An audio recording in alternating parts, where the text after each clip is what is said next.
Hello दोस्तों, स्वागत है आप सभी का आज की इस वीडियो में। मेरा नाम है फैजान और आज मैं बात करने वाला हूं एक ऐसे टॉपिक के ऊपर जो आपके लिए जरूरी है। अगर आप प्रोजेक्ट को निवेश करते हो और अगर आप प्रोजेक्ट को प्रमोट करते हो तो ये वीडियो आपके लिए देखना बहुत जरूरी है, क्योंकि हम कई बार गलतियां कर बैठते हैं। हम गलत प्रोजेक्ट को चुन लेते हैं और हम बाद में पछतावा करते हैं कि ऐसा क्यों हुआ हमारे साथ, हमारा पैसा क्यों डूब गया या हमारी वजह से लोगों का पैसा क्यों डूब गया, आखिर हम क्यों नहीं प्रोजेक्ट को पहचान पाए। तो इन्हीं सभी चीजों के ऊपर हम बात करेंगे और हमारा जो टॉपिक है वो ये है कि कोई प्रोजेक्ट या कोई कंपनी आखिर क्यों फेल हो जाती है और हमें क्यों नहीं पता चल पाता कि वो फेल होगी या नहीं होगी। हमें क्यों नहीं पता चल पाता कि उसमें हमें निवेश करना चाहिए या नहीं करना चाहिए। हमें क्यों नहीं पता चल पाता है कि हम उस प्रोजेक्ट को प्रमोट करें या ना करें। कैसे पता करें कि कोई प्रोजेक्ट अच्छा होगा या नहीं। तो यहां पर हम लोग दो ऑप्शन यानी दो पॉइंट के ऊपर बात करेंगे जो आपके लिए जानना जरूरी है। मैं फिर से आपको बताना चाहता हूं कि अक्सर लोग गलतियां कर बैठते हैं जब वो निवेश करने जाते हैं, जब वो काम करने के लिए किसी प्रोजेक्ट का चुनाव करते हैं। तो कई बार ऐसा होता है कि वो गलती से या अनजाने में वो ऐसे प्रोजेक्ट का चुनाव कर लेते हैं जहां पर उनका पैसा खो जाता है, डूब जाता है, जहां पर उनकी फेस वैल्यू बर्बाद हो जाती है, जहां पर उनका नुकसान हो जाता है, उनके लोगों का नुकसान हो जाता है। और कहीं आखिर आप भी उनमें से तो नहीं कि आपका कई जगह पैसा डूब गया हो, कई जगह अलग अलग प्रोजेक्टों में पैसा डूब गया हो। तो ये वीडियो आपको यह सिखाएगी कि आपको कैसे किसी प्रोजेक्ट का चुनाव करना चाहिए और आपको कैसे और क्यों किसी प्रोजेक्ट में निवेश करना चाहिए और उसके लिए क्या क्या सावधानियां होती हैं जो हमें बता देती हैं पहले से। ऐसे कौन से हमें उन प्रोजेक्टों में पॉइंट देखने चाहिए जो हमें पहले से पता चल जाएगा कि कौन सा प्रोजेक्ट फेल हो सकता है या कौन सा प्रोजेक्ट हमें इन फ्यूचर फायदा दे सकता है। तो हम लोग इसी वीडियो में इन्हीं सभी टॉपिक के ऊपर बात करेंगे। तो हम लोग चलते हैं। पहला पॉइंट है, ऐसे प्रोजेक्ट होते हैं जिनका उद्देश्य अच्छा होता है, वाकई में अच्छा होता है, लेकिन वो फिर भी फेल हो जाते हैं। और ऐसे प्रोजेक्ट जिनका उद्देश्य बुरा होता है वो उनका फेल होना ही होता है, यानी कि लास्ट में वो फेल ही होगा वो प्रोजेक्ट। तो हम दो पॉइंट कौन कौन से जिनका उद्देश्य अच्छा होता है। अब ऐसा भी नहीं, मैं अगर आपको बताऊं कि अगर किसी प्रोजेक्ट के फाउंडर का उद्देश्य अच्छा है तो ये जरूरी नहीं है कि वो प्रोजेक्ट सफल हो जाएगा। अच्छे प्रोजेक्ट भी फेल हो जाते हैं, आपको इस बात को ध्यान रखना चाहिए। और ऐसे प्रोजेक्ट जिनका उद्देश्य बुरा होता है उनका फेल होना ही जरूरी है, वो फेल होने के लिए ही बनाए जाते हैं। उनका उद्देश्य केवल आपको लूटना, आपकी जेब से पैसा निकालना ही होता है। जैसे मैंने एक पिछली वीडियो में मैंने बताया था कि अब चोर, डाकू और लुटेरे आपको चाकू दिखा करके पैसा लूटने नहीं आएंगे, वो आपके घर में चोरी नहीं करेंगे। अब गांव और शादियां नहीं लूटे जाते, अब चोर और डाकू टाई लगा करके आते हैं। वो आपको एक कंपनी, एक प्लान, एक प्रेजेंटेशन पेश करते हैं, आपको बहुत सारा परसेंटेज लालच देते हैं कि आपका पैसा डबल हो जाएगा, आपका पैसा कई गुना हो जाएगा, और आपका पैसा आपकी जेब से निकाल के चुरा के चले जाते हैं और आप बाद में हाथ मलते रह जाते हो, आप बाद में निराश हो जाते हो, पछतावा करते हो कि हमारा पैसा फ्लॉप हो गया। तो मैंने क्या बोला कि दो पॉइंट जिनका उद्देश्य अच्छा होता है। अच्छे प्रोजेक्ट भी कई बार फेल हो जाते हैं और कई बार सफल भी हो जाते हैं, तो हमें यह भी पहचानना है। और जिनका उद्देश्य बुरा होता है वो फेल होने के लिए ही बने होते हैं। तो हम यहाँ पे सबसे पहले बात करने वाले हैं पहले पॉइंट के ऊपर कि जिनका उद्देश्य अच्छा होता है। तो जिनका उद्देश्य अच्छा होता है, जैसे कि हमारे पास भी बहुत से प्रोजेक्ट हैं, आप हमको देखते हैं, यानी आपने इस YouTube चैनल को सब्सक्राइब किया है, तो इसका मतलब है आप हमसे जुड़ी परियोजनाओं को पहले से जानते हैं और आपने निवेश कर रखा है। तो ऐसे प्रोजेक्ट जिनका उद्देश्य अच्छा होता है तो उनमें संभावना होती है कि वो प्रोजेक्ट सफल हो जाता है ना, और वो आपको भविष्य में फायदा देता है। लेकिन हमें ऐसे अच्छे प्रोजेक्टों में भी वो प्रोजेक्ट चुनाव करना है जो फेल ना हो, जो स्लो ना हो, जो धीमे ना हो। तो कई बार अच्छे प्रोजेक्ट भी फेल हो जाते हैं। तो वो फेल क्यों हो जाते हैं, और अच्छे प्रोजेक्ट भी हमें कैसे हम चुनाव करें कि वो सफल होगा या वो फ्लॉप होगा। तो हमें कौन से ऐसे पॉइंट देखना जरूरी है, कुछ बेसिक पॉइंट जो आपको नॉर्मली सवाल पूछने से या जानकारी हासिल करने से ही आप पता लगा लोगे ये प्रोजेक्ट सफलता की कगार पे है या ये प्रोजेक्ट असफलता की रास्ते पे बढ़ रहा है। क्या हमें यहां रुचि लेना चाहिए, क्या हमें यहां निवेश करना चाहिए। मैं, अगर आप मेरे को जानते हो तो मैं कई परियोजना में परिचित हूं, मैं कई परियोजना का निवेशक और प्रमोटर हूं, और मेरे साथ आप सभी लोग हैं। तो ऐसे प्रोजेक्ट मेरे पास हैं जिनको निवेशक बहुत अच्छी फंडिंग दे रहे हैं, है ना, यानी कि वो प्रोजेक्ट सफलता की रास्ते पे हैं और वो बहुत मजबूत हैं। और मैं ऐसे प्रोजेक्टों से भी परिचित हूं जिनको निवेशक निवेश ही नहीं दे रहे, उन प्रोजेक्ट को फंड ही नहीं मिल रहा है। तो क्या होगा अंत में, या तो वो धीमे होंगे या फेल होंगे। तो खैर, जिनका उद्देश्य अच्छा होता है फिर भी वो प्रोजेक्ट फेल हो जाते हैं, तो हमें वो कौन से पॉइंट हैं हम उसके ऊपर बात करने वाले हैं। तो सबसे पहला, मैनेजमेंट में कमी। ऐसे कई सारे प्रोजेक्ट आपके पास है, मेरे पास है, मेरे जरिए आप बहुत से प्रोजेक्ट से परिचित होते हैं। तो ऐसे प्रोजेक्ट वो फेल हो जाते हैं अगर मैनेजमेंट में कमी है। मैनेजमेंट का कमी का क्या मतलब है कि जो कंपनी का फाउंडर है, कंपनी के जो को फाउंडर हैं, कंपनी की जो सपोर्ट टीम है, कंपनी के जो बेसिक खंबे हैं, जो स्तंभ हैं, अगर वही कमजोर होंगे, यानी मैनेजमेंट में अगर कमी होगी, अगर उनमें स्किल्स नहीं है, अगर उनको निवेश लेने का तरीका नहीं पता, अगर उनको डेवलप करने का तरीका नहीं पता, वो सिर्फ और सिर्फ उन्होंने कंपनी अपने नाम पे रजिस्टर कर ली और वो फाउंडर बन गए, तो ऐसी कंपनियां फेल हो जाती हैं या बहुत स्लो और धीमी हो जाती हैं। और स्लो और धीमी का मतलब भी मैं फेल ही मानता हूं। तो मैनेजमेंट में कमी, तो आप जिस प्रोजेक्ट में निवेश कर रहे हैं आपको देखना चाहिए कि उसका मैनेजमेंट मजबूत है या उसका मैनेजमेंट कमजोर है ना, ये आपको पता लगाना बहुत जरूरी है। दूसरा पॉइंट क्या है कि प्रोजेक्ट या तकनीक में दम ना होना। कई बार हम लोग ऐसे प्रोजेक्ट में निवेश करने चले जाते हैं जो प्रोजेक्ट या तकनीक, यानी कि वो टेक्नोलॉजी में वास्तविकता में दम ही नहीं होती, वो बस कॉपी पेस्ट प्रोजेक्ट होता है, या वो बेफिजूल का प्रोजेक्ट होता है, या वो बिना मतलब का वो उसमें फंडिंग लेना शुरू कर दिए, है ना। तो इस तरीके की भी चीजें सामने आती हैं। तो हमें देखना है कि प्रोजेक्ट या टेक्नोलॉजी में दम है या नहीं। और सबसे बड़ी बात, समझदार प्रमोटर, समझदार लीडर, समझदार लोग उसमें निवेश कर रहे हैं या आप ही फिर से चूतिए बनने के लिए तैयार हो गए हो, यानी कि आप ही फिर से उसमें अपना पैसा लगाने के लिए और पैसा डुबाने के लिए तैयार हो जा रहे हो। तो कहीं दोबारा से तो गलती नहीं कर रहे हो। तो ये भी हमें ध्यान देना है कि समझदार लोगों ने भी उस कंपनी में निवेश किया है या नहीं, उसमें उसको प्रमोट कर रहे हैं या नहीं, या उसमें उन्होंने अपनी हिस्सेदारी और होल्डिंग बना करके रखी है या नहीं। तो ये भी आपको देखना बहुत जरूरी है। आप जिस भी प्रोजेक्ट में निवेश करने जा रहे हो तो देखो कौन से ऐसे बड़े चेहरे हैं, कौन से ऐसे लोग हैं जो सिलेक्टेड प्रोजेक्ट को ही पसंद करते हैं। अगर वो व्यक्ति उसमें दिख रहा है तो इसका मतलब है कि हाँ, ये एक अच्छा साइन हो सकता है। लेकिन अगर वो व्यक्ति नहीं है वहां पर, या उस तरीके की फेस वैल्यू वाले लोग वहां पर नहीं है, तो इसका मतलब है आप गलत जगह पे जा रहे हो। तो दूसरा पॉइंट क्या है, प्रोजेक्ट या तकनीक में दम ना होना। तो ऐसे प्रोजेक्ट पूरी तरीके से फ्लॉप हो जाते हैं। तीसरा क्या है कि निवेशक अगर उस कंपनी को पैसा ही ना दें। क्राउड इन्वेस्टिंग की फील्ड में भी बहुत से प्रोजेक्ट ऐसे हैं जो शुरू तो हो गए हैं, जो चल तो रहे हैं, जहां पर शुरुआत में थोड़े बहुत लोग जा तो रहे हैं, निवेश कर तो रहे हैं, लेकिन फंडिंग उस प्रोजेक्ट को नहीं मिल रही है। और ऐसे प्रोजेक्ट भी हैं जिनको बहुत तेजी से फंडिंग पहुंचती जा रही है ना। और ऐसे प्रोजेक्ट भी मार्केट में हैं जिनको फंडिंग ही नहीं मिल रही है। कई बार लोग मेरे से पूछते हैं, फैजान जी ये प्रोजेक्ट कैसा है, ये प्रोजेक्ट कैसा है। अब मैं उनको कैसे बताऊं कि ये अच्छा है या नहीं है, मैं उनको बताऊं ये स्कैम है या ये नहीं है। तो आप ये जो 3 पॉइंट जो मैं बता रहा हूं कि आप देखो, तीसरा पॉइंट जो सबसे जरूरी है वो ये है कि निवेशक उस प्रोजेक्ट को पैसा दे रहे हैं या नहीं। ये सबसे जरूरी पॉइंट है। यानी कि आप ऐसे समझो कि अगर मैनेजमेंट भी पूरी तरीके से मजबूत है और तकनीक में भी बहुत मजबूती है, यानी टेक्नोलॉजी भी बहुत अच्छी है, लेकिन निवेशक अगर उसको फंड ही ना दे तो वो प्रोजेक्ट फेल हो जाता है।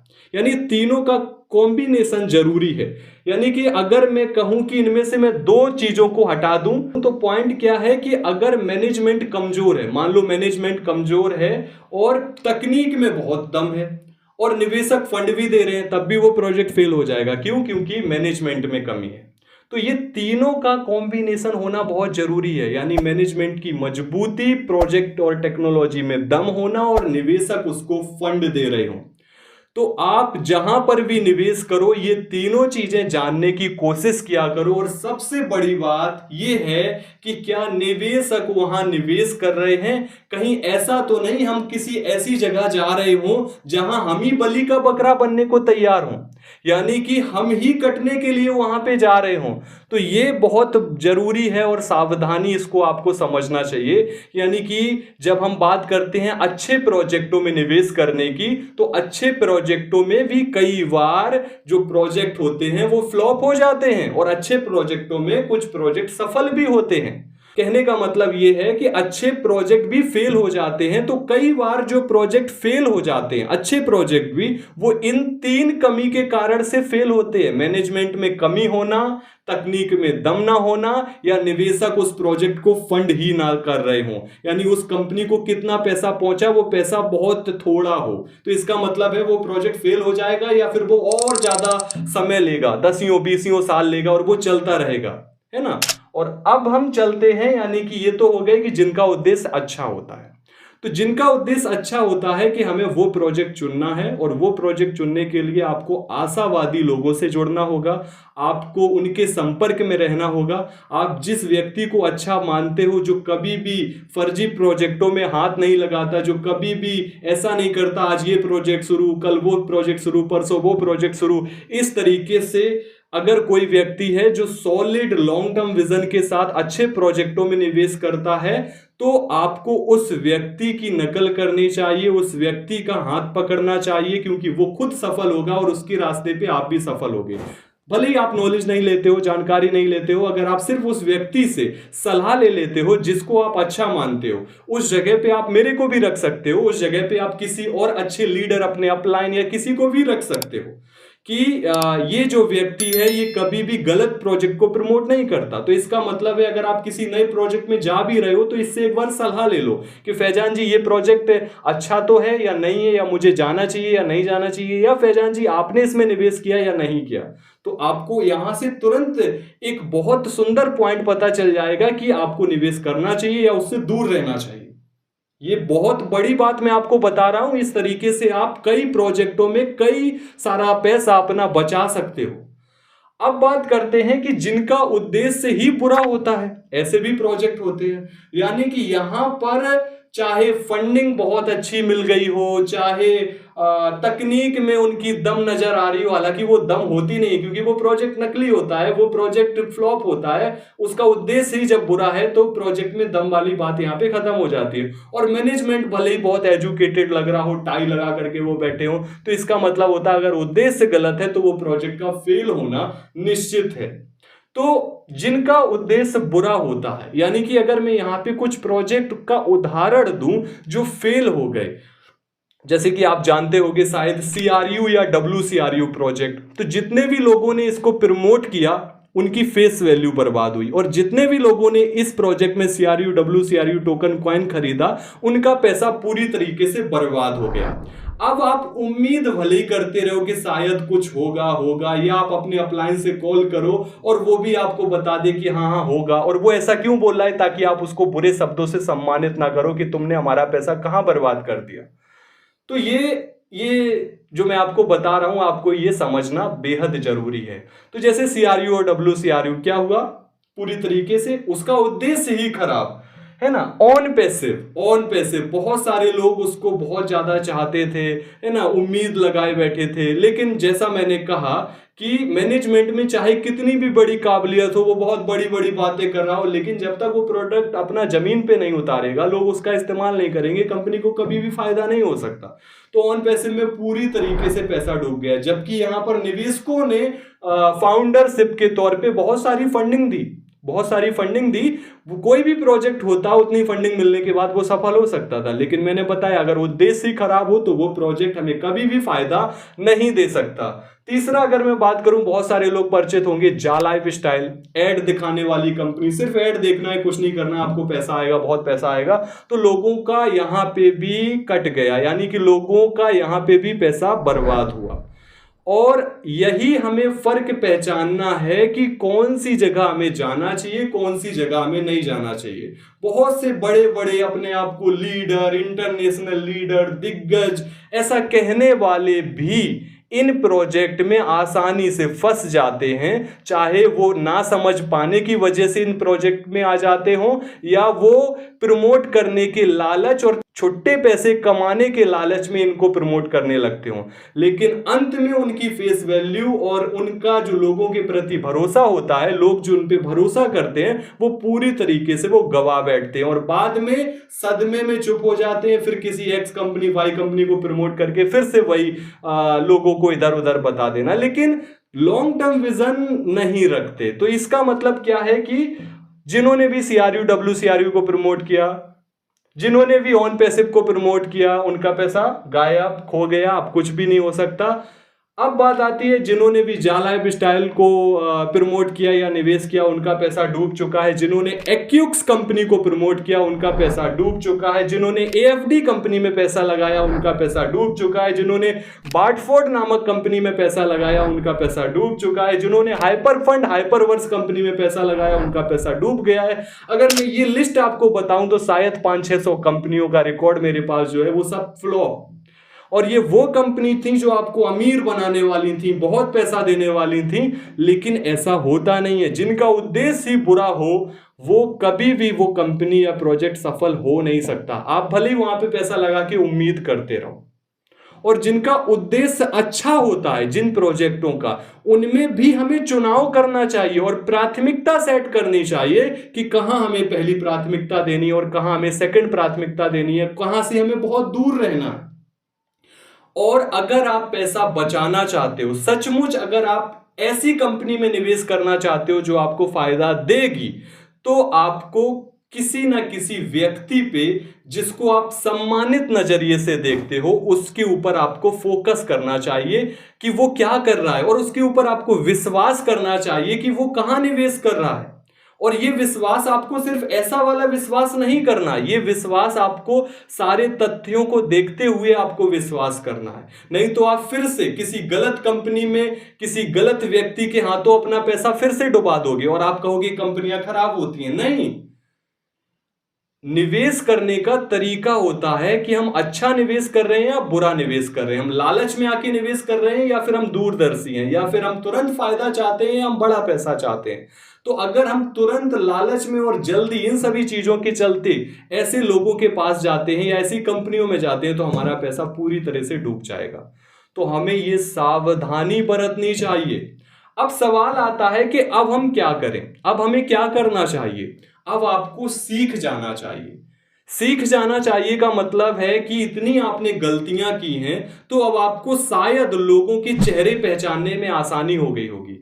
शायद आपको ये पता चल गया होगा कि कहां पे पैसा डूब जाता है, कहां पे बर्बाद हो जाता है। और देखो, जितनी भी ये कंपनियां हैं, ये शुरुआत में हो सकता पैसा देती भी हो लोगों को, लेकिन अंत इनका वैसा नहीं होता जैसा आप सोच रहे हो। यहां पे पैसा डूबने के अलावा और कुछ भी नहीं हो सकता। होता क्या है, ये प्रोजेक्ट जो मैं बता रहा हूं ना, ये फ्लॉप हो गए। सवाल ये आता है कि जब ये चल रहे थे तो मैंने ये वीडियो क्यों नहीं बनाया, क्यों नहीं मैंने आपको रोका। तो बात ये है कि मैंने उस समय भी रोकने की कोशिश की थी, डायरेक्टली या इनडायरेक्टली। लेकिन होता क्या है कि लोग प्रोजेक्टों से इतनी मोहब्बत करने लगते हैं, उन कंपनियों के लिए वो इतने दीवाने हो जाते हैं कि अगर फैजान या कोई और उसके बारे में कुछ भी बोल देता है तो फिर उनके आत्मसम्मान को चोट लग जाती है। वो उस कंपनी को माता पिता, भारत माता और ईश्वर का दर्जा देने लगते हैं कि आपने इस कंपनी को ऐसा क्यों बोल दिया। अरे भैया, आप प्रोजेक्ट में किस लिए आए थे? कंपनी में किस लिए निवेश किया था आपने? फायदे के लिए, अपने परिवार की मजबूती के लिए, संपत्ति बनाने के लिए, या दीवानापन, पागलपन, चाहना, भक्ति करना उस कंपनी और उस कंपनी के फाउंडर की, जो आपको कभी पैसा फायदा नहीं देने वाला। तो हमें ये सारी चीजें समझनी बहुत जरूरी है। तो सवाल ये है कि अब हमें क्या करना चाहिए? अब हमें समझदार हो जाना चाहिए। अगर हम आज समझदार हो जाएंगे तो आने वाले कल में हम अच्छी चीजों को चुन पाएंगे। हम आज से ही अच्छी चीजों को चुन पाएंगे और कल हमारा बेहतर होगा। और आप अगर हमारे साथ इस YouTube चैनल के जरिए जुड़े हैं या आप हमसे परिचित हैं तो यकीन मानो, अगर आप हमारी नॉलेज लेकर के कुछ भी कर रहे हो तो आपका नुकसान वहां पर नहीं होगा। और मैं सिर्फ ये अपनी तरफ से नहीं बोला, बल्कि आप ये सब कुछ सर्च करके ही आप ऐसा करो। लेकिन मैं आपको जो बताना चाह रहा था कि ऐसे प्रोजेक्ट जिनका उद्देश्य अच्छा होता है और ऐसे प्रोजेक्ट जिनका उद्देश्य खराब होता है, तो खराब को पहचानना सीखो और अच्छे में भी अच्छा चुनो। अच्छे प्रोजेक्टों में भी आपको चुनना है कि मैनेजमेंट अच्छा है कि नहीं, तकनीक में दम है कि नहीं, और निवेशक उसको फंड दे रहे हैं कि नहीं, या फिर हम ही चूतिए बन रहे हैं वहां पे, या फिर हम ही बली का बकरा बन रहे हैं वहां पे। ऐसा तो नहीं। और एक चीज आपको हमेशा याद रखना चाहिए कि अगर उस परियोजना में निवेश नहीं जा रहा, फंडिंग नहीं जा रहा, तो आप अपने इमोशंस उस कंपनी में मत जोड़ो। आपको सिर्फ फायदा देखना है कि कहां आपका बड़ा फायदा हो सकता है, कि तब ही आपका निवेश सफल हो सकता है। अब सबसे जरूरी सवाल के ऊपर हम यहां पे आते हैं, जो ये है कि अगर हम निवेश कर रहे हैं तो हम क्या करें, अगर हम प्रमोट कर रहे हैं तो हम क्या करें। तो अगर हम निवेश कर रहे हैं तो हमें बहुत सीमित, बहुत चुनिंदा और बहुत ही शानदार प्रोजेक्टों में ही निवेश हमें करना है। बहुत ही भरोसेमंद लोगों के साथ ही हमें जुड़ करके काम करना है। ऐसे लोग जो आपकी हर समय मदद करते हो, ऐसे लोग जो आपको हर समय जानकारी देते हो, और ऐसे लोग जो ना खुद अपना पैसा डुबाते हो ना लोगों का पैसा डुबाते हो। तो आपको ऐसे लोगों को चुनना होगा, ये चुनना होगा, नहीं तो आप हमेशा गलतियां करोगे। कभी किसी के ऊपर भरोसा करके, कभी किसी के ऊपर भरोसा करके, अंत में आपका पैसा डूब जाएगा। तो भरोसेमंद लोग, जैसे मैं हूं, मैं कभी भी किसी ऐसे ऐरे गहरे प्रोजेक्ट को ना ही मैं प्रमोट करता हूं और ना ही मैं निवेश करता हूं। ऐसा कोई भी व्यक्ति आप में से, चाहे वो YouTube की कमेंट में आप खुद से पढ़ना, ऐसा कोई भी व्यक्ति नहीं होगा जो मेरे से बोलेगा फैजान जी आपने मेरा CRU में पैसा बर्बाद कर दिया, या ऑन पैसे में बर्बाद कर दिया, एक्यूब्स में बर्बाद कर दिया, जा लाइफ स्टाइल, AFD, बाट फूड, हाइपर फंड। ऐसा कोई भी व्यक्ति नहीं होगा कि वो मेरे से बोले इन प्रोजेक्टों में फैजान जी आपकी वजह से पैसा बर्बाद हुआ। क्यों नहीं बोलेगा कोई? क्योंकि ऐसे प्रोजेक्टों को मैं कभी हाथ नहीं लगाता। तो ऐसे प्रोजेक्टों को मैं कभी प्रमोट नहीं करता। मैं केवल चुनिंदा सीमित प्रोजेक्टों को प्रमोट करता हूं, और जिन प्रोजेक्टों को मैं प्रमोट करूं वहां पर मैं लोगों के लिए प्राथमिकताएं सेट करवाता हूं कि इन प्रोजेक्टों के लिए आपकी पहली प्राथमिकता होनी चाहिए, इन प्रोजेक्टों के लिए आपको दूसरी प्राथमिकता होनी चाहिए। और ये जानने के लिए जो ये नंबर है, आप मेरे से कॉल कर सकते हो। यहां पे मैं किसी कंपनी का खुल के नाम नहीं ले सकता कि किसको आप पहली प्राथमिकता दो और किसको आप दूसरी प्राथमिकता दो। अगर आप मुझे बेहतर जानते हैं तो आप समझ चुके होंगे मेरा इशारा किन ओर है। तो अब हमें, अगर हम निवेश कर रहे हैं तो हम क्या करें, अगर हम प्रमोट कर रहे हैं तो हम क्या करें, निवेश हम कर रहे हैं तो हमें बहुत ध्यान से अपना पैसा निवेश करना है। और अगर हम प्रमोट कर रहे हैं तो यहां हमें ज्यादा ध्यान देना होगा। क्यों? क्योंकि आपकी वजह से किसी और का पैसा डूब ना जाए। जैसे मैं हूं, मैं अपनी फेस वैल्यू को बहुत ज्यादा महत्व देता हूं, और मैं नहीं चाहता कोई ऐसा व्यक्ति कल को आए और वो कहे फैजान जी आपकी वजह से मेरा पैसा बर्बाद हुआ। हालांकि वो निवेश करता है, उसका प्रॉफिट उसका लॉस, लेकिन फिर भी चूंकि लोग मेरे को देख रहे हैं तो मैं नहीं चाहता मैं किसी गलत प्रोजेक्ट में हाथ लगाऊं और मेरी वजह से लोगों का पैसा बर्बाद हो जाए। नहीं, मैं बहुत सीमित प्रोजेक्ट में ही काम करता हूं, और मैं चाहता हूं कि आप भी उन्हीं प्रोजेक्ट को चुनो। और सबसे जरूरी बात, आप किसी ऐसे व्यक्ति को विश्वास कर सकते हो जो गलत गलत प्रोजेक्टों में नहीं जाता। तो उससे आप सलाह ले सकते हो, किसी भी नए XYZ प्रोजेक्ट के बारे में उससे सलाह ले सकते हो कि ये कैसा प्रोजेक्ट है, चाहे वो आपका अपलाइन हो, लीडर हो, कोई और व्यक्ति हो, या मैं ही क्यों ना हूं। तो आप मेरे से भी पूछ सकते हो कि फैजान जी ये कैसा प्रोजेक्ट है, यहां करना चाहिए या नहीं। और जैसा कि मैंने बताया, जब आप प्राथमिकताएं सेट कर लेते हो तो आपकी समय, ऊर्जा, पैसा, रुचि अच्छी जगह पे लगती है और अच्छी जगह से आपको अच्छा फल मिलता है। तो इसी के साथ हम लोग इस वीडियो को समाप्त करते हैं। उम्मीद है कि आपको ये वीडियो अच्छा लगा होगा और आपको इससे बहुत कुछ सीखने को मिला होगा। और अगर आप वाकई इस वीडियो से सीखे हैं तो आप कमेंट में यस टाइप कर सकते हैं। अगला वीडियो आप किस पर चाहते हैं इस बारे में भी आप हमें कमेंट में जरूर बताएं। मुझे बहुत खुशी होती है जब आप लोग कमेंट लिखते हैं और मैं कहता हूं कि कमेंट जरूर लिखा करो। इससे मुझे भी पता चलता है कि आप वाकई में मेरी वीडियो से सीख रहे हो या नहीं। अगर अच्छा लगता है तो भी आप कमेंट किया करो, बुरा लगता है कुछ भी टॉपिक तो भी आप कमेंट कर सकते हो। तो मेरा जो नंबर लिखा हुआ है इस पे आप कॉल या मैसेज करके मुझसे किसी भी तरह की सहायता या सलाह ले सकते हो। और उम्मीद है आप बहुत अच्छे होंगे। इसी के साथ हम लोग इस वीडियो को समाप्त करते हैं। Okay, thank you so much.